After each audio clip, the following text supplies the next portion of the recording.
Northwestern game. Offensively, three guys with some effort we thought was good. Westbrook in the perimeter. Divine Redding and Devontae Williams made some plays that we liked. Again, lack of touchdowns, crossing midfield. Went 3 and out twice into the first half. Gave them a chance to get a field goal at the end. After a block punt, we go 4 and out. They made 2 really nice plays on interception. I don't know if those balls were horribly thrown. One I actually thought was going to be a touchdown, and the spin of the ball kind of brought it back to the DB on a deep post route. But good play by the one kid. Not the great play, the other play. The first one actually had a chance to be a big play for us. We just missed the throw. So, again, a lot of work to do offensively. Getting the line, tight ends, run game going. Got our quarterback playing better. Defensively, a really good game by Niall Sykes. Had 2 tackles, 1 tackle for loss. 82%. Needs to play like that more often. That's been there. He's a very inconsistent practice guy. But when he wants to, and he's home, and we've kind of challenged him. I don't think anyone here is surprised. It was really good. Our team needs that. It needs to continue to be more consistent in his preparation and daily habits, because he's got some talent and some speed on the edge that sometimes we lack and need. That was great to see. Great performance. Michael Barwick played really well. 2 tackles, 1 assist, 1 sack, 1 hurry. I think he had 32 snaps. The guys, kind of one of those rotating guys that's kind of giving us, like we said a week ago, that D-line is by committee, playing very, very hard and doing a really strong job. And Michael played his best game. Most snaps he had played in his best game. T. Scales, 10 tackles, 3 tackles for loss, quarterback pressure. Those 3 guys on defense. No one in the perimeter. Probably didn't play as well as we had played at corner and safety. Not horrible, but needs to be better. Did have a good show from Damian Willis. Didn't play as much as Barwick, but coming in, kind of spot playing and helping out with Marcus Oliver. It's good to see him. It was his best showing. We'd like to see him grow with that. Our defense had 11 tackles for loss and 3 sacks, which was good. They only had 5 conversions out of 17 third downs. They had 1 in the second half. One of those, that was actually a reviewable one. Even on the review, I still don't know if he got to the line, but whatever they gave it to him, that was the one they got in the second half. So I really liked the way our defensive guys had the third down stops. They kept us in the game in the second quarter when they had the fake field goal drive and holding them to 3, because that game could have got 35-3 if we're not careful. So the defense really battled, and even though they did some bending right there, I think a part of our problem early, and Northwestern historically had always, each week, not a new wrinkle, but the way they're going to attack it. You watch how they play Michigan State. You watch how they play the weeks before against Nebraska. And you watch the games, Iowa. How do they attack? Like a lot of we do the same thing offensively. Hey, what's your setup and what plays get featured? I think the offense's inability to get going early really hurt the defense. I don't think our defense had time to make the adjustments. We go quick 3 and out. They score, and then we go quick 3 and out. And they score again. We go another quick 3 and out. I think once we got the adjustments into the second quarter and the offense got going, it really helped the defense. So I think the offense's ineptness early really led to them getting up 21-3. 2 weeks ago, it was 17-0. Wasn't 21-3 at the end of the first quarter, but it was right out the gate in the second quarter. So we're down 3 scores in our last 2 games out the gate, and we're playing catch-up. We can't do that. And Maryland comes in. I think they've scored 54 points in the first quarter and given up 10, or 52, giving up 14, something like that. So Maryland coming in as a very good first quarter team, and we have a trend of starting, we tell our team all the time, ESPN Classics, they show all the come from behind games because that don't happen a lot. That's why they show all those great come from behinds, because when you get behind, we tell our students, when you start off with a bad first semester, it's hard to have a great GPA. You win most games when you win the first. Everybody talks about the fourth quarter, but when you get off to a good start. So we'll keep addressing that. We got to get that figured out. It's hurt us for sure the last couple weeks in a row. But again, really like the resolve and the defense. The thing that got the defense, they had 3 dropped interceptions, 2 of which led to 10 points. One's the second play of the game. Drop pick right before the half in the end zone. And then we had another dropped interception. So they make 2 great interceptions on great physical one-on-one plays. We got a chance to make the play 3 times. Don't. That's a 10-point swing with points they got. I think we're thinking a little too much.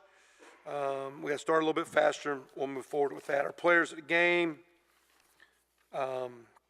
Westbrook on offense, combination of Scales and Niall Sykes, T. Gray and Niall on defense. Ricky Jones on a cover team, made a couple great tackles, the block punt, 2 great tackles on kickoff cover, good as a senior. all the catches he's playing. But again, the guys want to get a chance to have an NFL look. You got to be good on special teams. So for him to show up as a senior, and the year's not going the way he drew it up, and here's a guy playing well. That's a great, great sign. Jacob Attar, Johnny Albemonte, and Gavin Everett were our scout defensive players, our look guys, as was Danny Cameron, Trevor Stover, and Ryan Watercutter. Maryland comes in playing solid at 5-2, really good, running the ball well. I think one of the running backs is over 10 yards a carry. Another running back over 7 yards a carry. Perry Hill's a quarterback, runs it well. He's the third leading rusher. They're throwing it well. Coach Durkin's background is defense, very aggressive and challenging in what they do. And again, got a lot of energy. They're off to a really, really good start. It'll be a good challenge. It'll be a great challenge. Our team has struggled. We're 1-3 in conference play. We've dropped, 3 in a row now. And we got to get back on track here at home. So tough challenge, tough game. Off to a good start with our week. Like the way the kids practiced last week. Don't like the way we started. We'll try to figure out that and get better. Hopefully we'll have a better week because we'll need one to move forward and get a victory. Up some of the snaps at quarterback this week, or are you moving forward full steam with Rich? I mean, Rich, everything's open, but, he's the guy.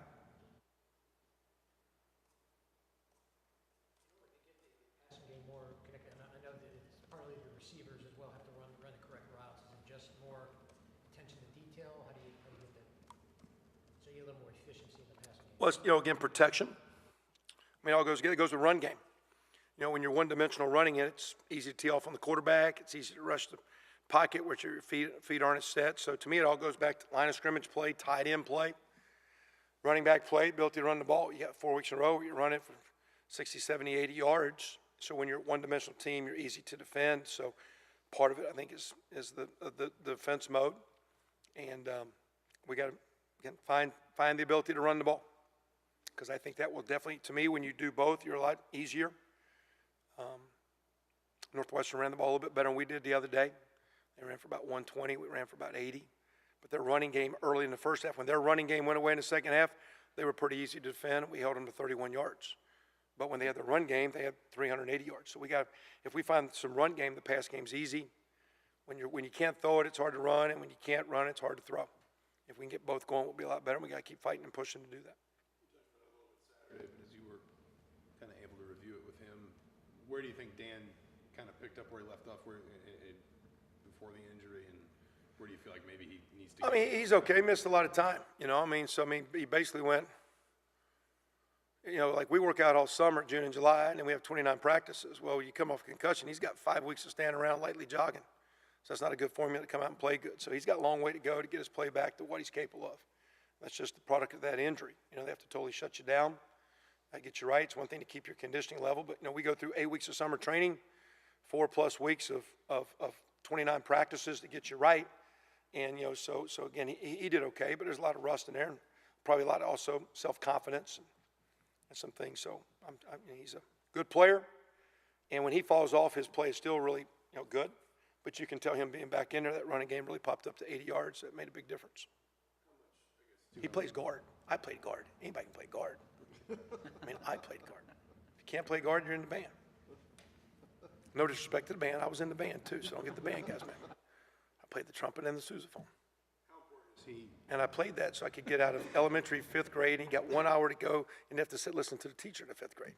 So everybody volunteered to band, so you didn't have to sit there and pay attention for social studies. You got an hour out a couple of days a week. How important is it to get him back as you talk, especially about the young guys? He's playing next to Brandon, who's getting a lot of snaps there at right tackle now.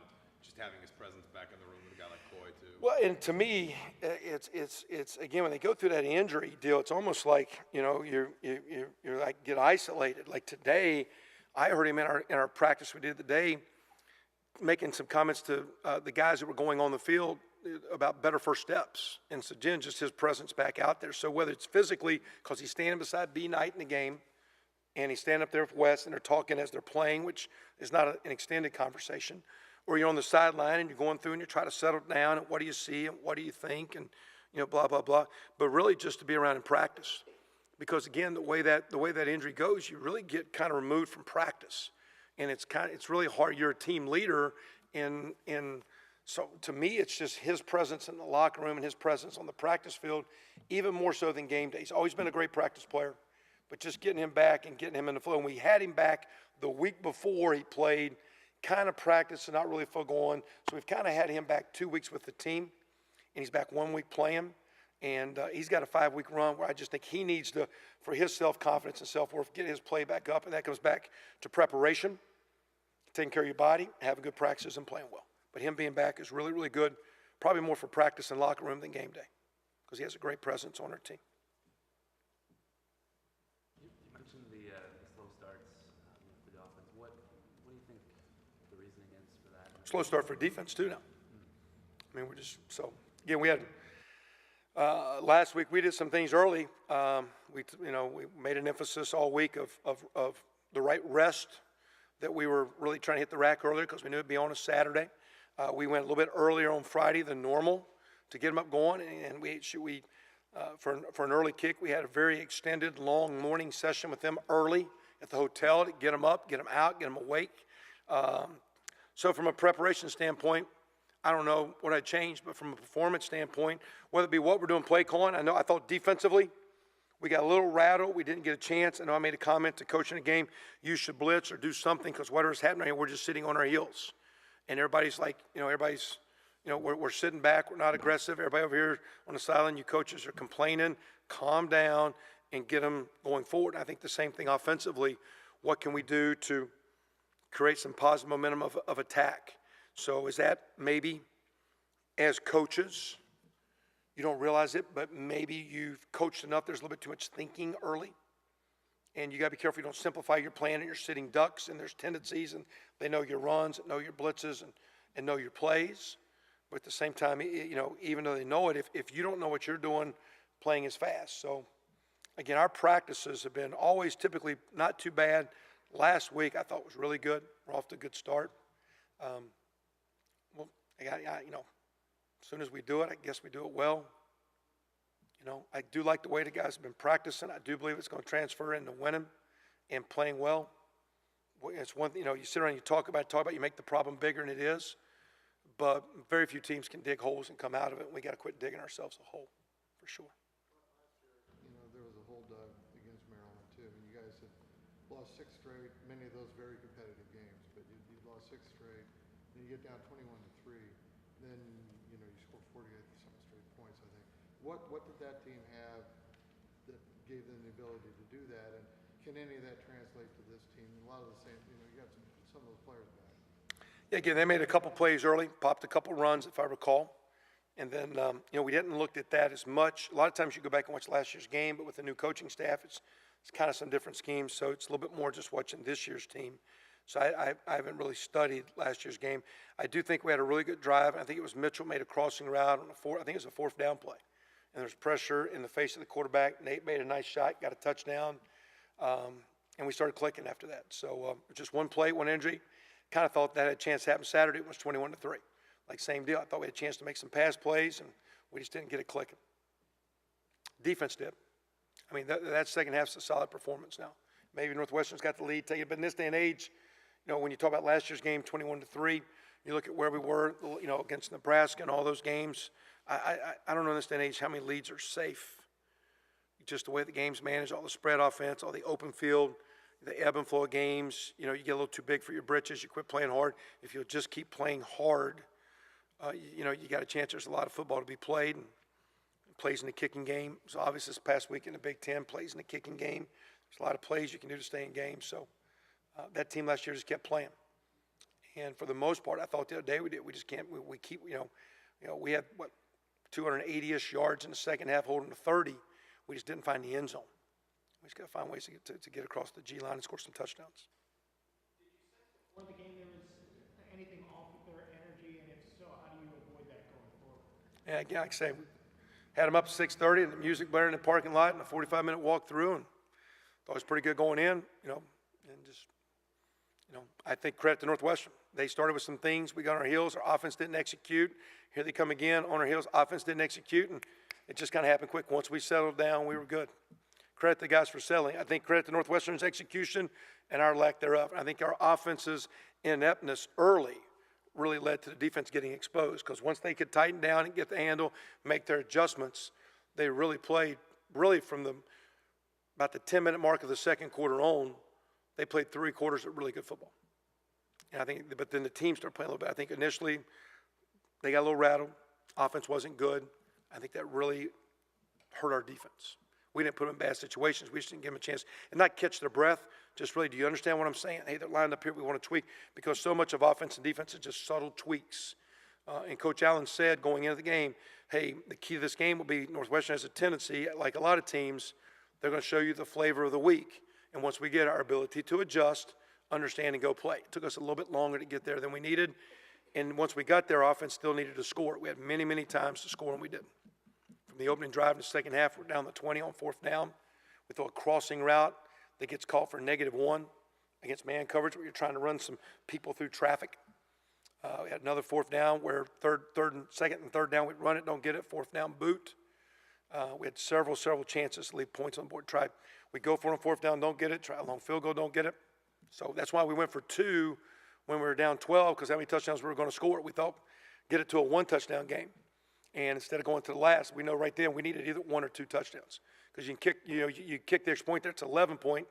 So you still got to go for 2 sometime. So our thought was, hey, we're not scoring a lot of touchdowns. Let's go for 2 now, get it to 10. Didn't matter because we didn't score again.